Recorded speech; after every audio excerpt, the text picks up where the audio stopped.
कि मंगलक मोगे जाते देव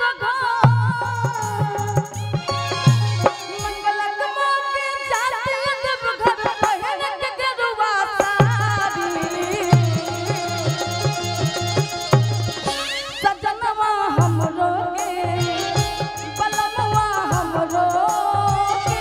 सजनवा हमरो के धराई दा पटना से कौन गाड़ी सजनवा हमरो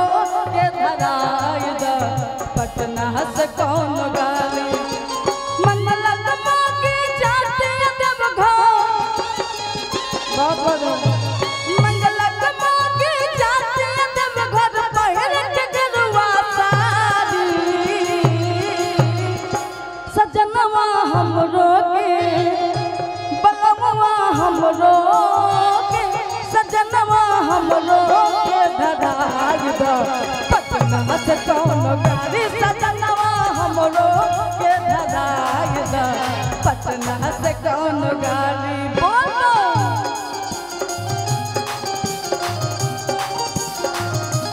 जय हो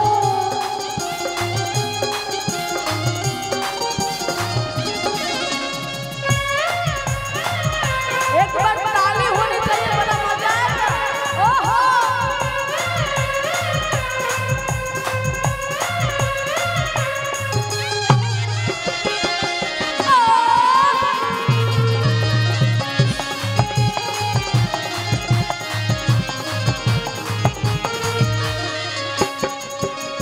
पिछला सावन बीत गयल नहीं जाए देला हमरा के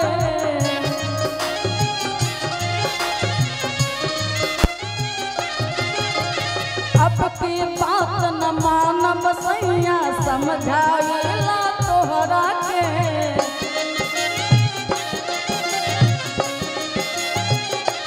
पिछला सावन बीत गयल नहीं जाए देला हमरा के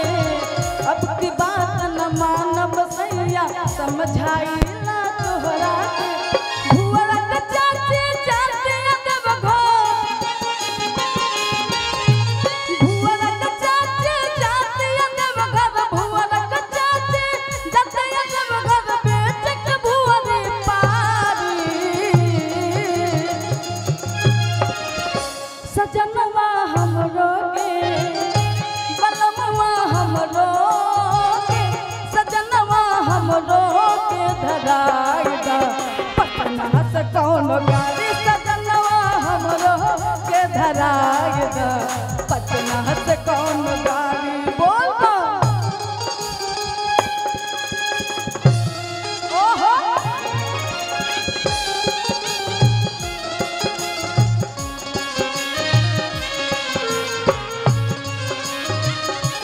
जय हो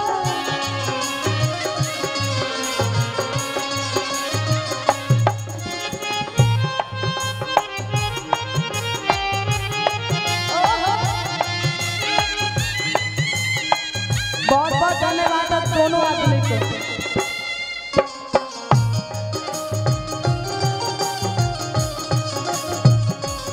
जय हो।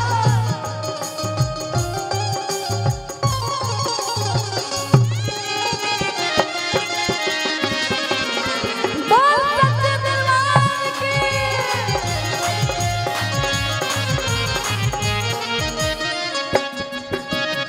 और आगे बड़े सुंदर भाव में औरत बताओ तरी कहत तरीका भले नकनी हा गहना गुड़िया भेज द देव घर हमरा के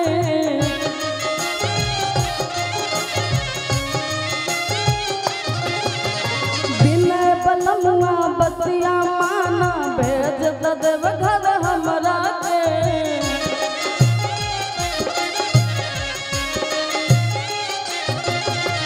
भले नकनिया गहना गुड़िया आस पूरा दाजियरा के बिन बलमुआ बतिया माना भेज द देव घर हमरा के चंद्रा के चाचे जाते देव घर चंद्रा के चाचे जाते देव घर चंद्रा के चाचे जाते देव घर बेच के खेती बाड़ी